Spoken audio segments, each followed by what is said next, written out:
सवाल यह है कि क्या राष्ट्रगीत वंदे मातरम के लिए भी राष्ट्रगान जनगण मन जैसे नियम लागू होंगे? बताया जा रहा है कि केंद्र सरकार इसको लेकर एक बड़ा फैसला कर सकती है और अब यह मामला चर्चा में आते विपक्ष ने विरोध करना इसको लेकर शुरू कर दिया है। कांग्रेस कह रही है कि हवा में शिगुफा छोड़ देना सरकार की आदत रही है।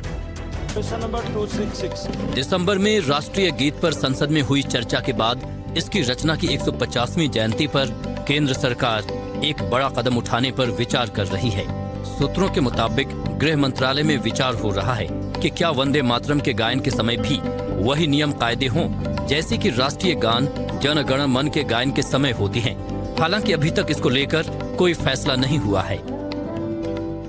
ठीक है, वंदे मातरम तो ये आज़ादी के वक्त में ये कांग्रेस के द्वारा सारे देश में गाया गया था और वो एक आज़ादी का हमारा एक परचम है। अभी वंदे मातरम के गायन के समय खड़े होने अनिवार्य रूप से गाने जैसे प्रावधान नहीं है। राष्ट्रीय सम्मान अपमान निवारण कानून 1971 अभी केवल जनगण मन पर ही लागू होता है। वंदे मातरम के लिए भी ठीक वैसे ही नियम बनाने के लिए सुप्रीम कोर्ट और कई हाई कोर्ट में याचिकाएं दायर की गई हैं। इस पर केंद्र सरकार ने यही कहा है कि ये नियम जनगण मन पर लागू होते हैं, वंदे मातरम पर नहीं।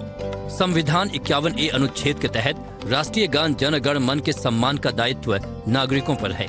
इसके बारे में गृह मंत्रालय ने विस्तृत निर्देश जारी किए हैं। इसमें कहा गया है कि जनगण मन के गायन के समय सभी को खड़े होना और गाना अनिवार्य है। इसके अलावा अगर कोई राष्ट्रीय गान के समय बाधा डालता है और दूसरों को रोकता है तो उसे 3 साल तक की सजा हो सकती है।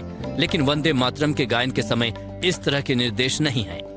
वंदे मातरम के गायन के समय भी जनगण मन वाले नियमों को लेकर कांग्रेस के सीनियर लीडर प्रमोद तिवारी ने कहा कि हवा में शिगुफा छेड़ देना सरकार की आदत है।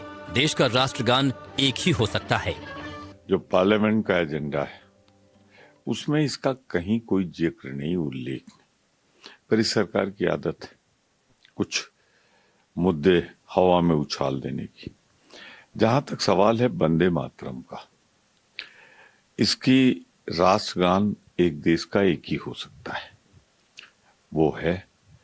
और हमें गर्व है कि आजादी के दौरान, आजादी के बाद उसे हमने वो महत्व दिया है।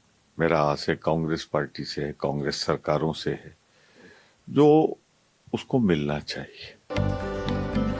वंदे मातरम के गायन को लेकर विवाद होता आया है। कई मुस्लिम संगठन इसके विरोध में हैं। बीजेपी इसे लेकर कांग्रेस पर भी निशाना साधती रहती है। पिछले साल संसद के शीतकालीन सत्र में दोनों सदनों में वंदे मातरम के 150 वर्ष पूरे होने पर चर्चा हुई, जिसमें कांग्रेस पर निशाना साधा गया। ये कहा गया कि कांग्रेस ने तुष्टीकरण के कारण वंदे मातरम के 2 टुकड़े कर दिए। उधर विपक्ष का मानना है कि पश्चिम बंगाल के विधानसभा चुनाव के मद्देनजर मोदी सरकार इस मामले को तूल दे रही है। Bureau report, NDTV India.